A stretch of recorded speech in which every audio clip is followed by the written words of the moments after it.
Imagine, tu arrives à la fin de ta vie et tu réalises que tu as passé ton temps à courir après des choses qui n'avaient aucun sens. Le travail, l'argent, les obligations, mais jamais ce qui faisait vibrer ton cœur. Et si je te disais que c'est le plus grand regret des gens avant de mourir?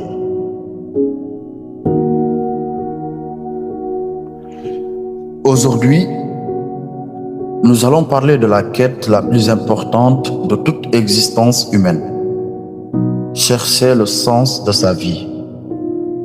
Parce que sans sens, on existe, mais on ne vit pas vraiment. Beaucoup de gens traversent leur vie comme des passagers endormis. Ils se laissent guider par ce que la société attendait.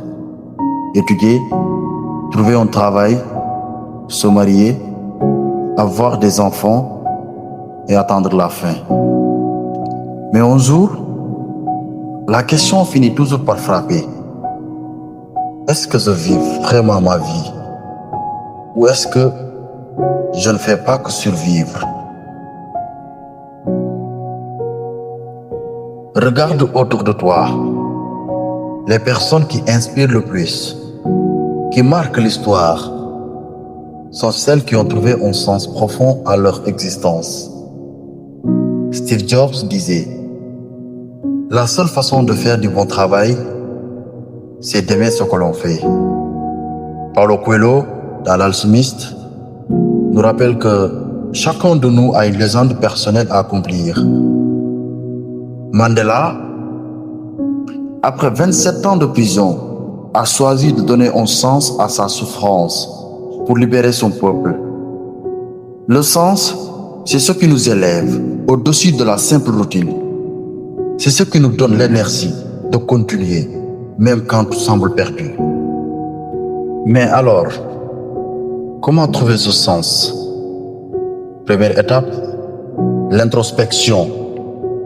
Pose-toi les vraies questions. Qu'est-ce que j'aime profondément? Qu'est-ce qui m'anime? Qu'est-ce qui me donne de la joie, même quand je suis fatigué? Deuxième étape, tes talents naturels. Chacun de nous est doué pour quelque chose.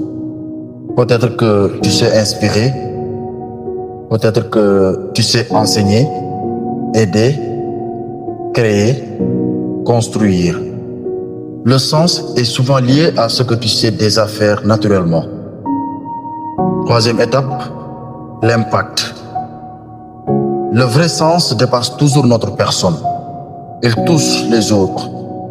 Demande-toi, comment ma vie peut-elle améliorer, inspirer ou aider quelqu'un d'autre? Quatrième étape, l'expérience. Le sens ne se découvre pas en restant immobile. Il se relève en marchant, en essayant, en échouant parfois. N'attends pas la réponse parfaite. Commence, avance, expérimente et le chemin s'éclairera. Avoir trouvé son sens ne veut pas dire attendre un grand moment ou un grand projet. C'est avant tout un style de vie. Si ton sens est d'inspirer, inspire chaque jour, même à travers un sourire, une parole, une vidéo. Si ton sens est d'aider, aide dès maintenant, même par de petites actions. Si ton sens est de créer, crée chaque jour, même à petite échelle. Et n'oublie pas, ton sens peut évoluer avec le temps. Ce qui te semble important aujourd'hui peut changer demain. Et c'est normal. L'essentiel est de rester aligné avec ce qui te fait vibrer au plus profond de toi. Alors, chercher le sens de sa vie, ce n'est pas une destination finale. C'est un voyage. C'est une quête qui nous pousse à grandir, à évoluer et à donner le meilleur de nous-mêmes. Ne cherche pas à copier le chemin des autres. Trouve le tien. Car au final, la plus grande tragédie, ce n'est pas de mourir, mais de vivre sans jamais avoir découvert pourquoi on était là. Et toi, As-tu déjà trouvé ce qui donne du sens à ta vie? Ou es-tu encore en train de chercher? Partage-le en commentaire. J'ai vraiment envie de lire ton histoire. Évoluer, impacter, inspirer. Voilà au fond le vrai sens de la vie.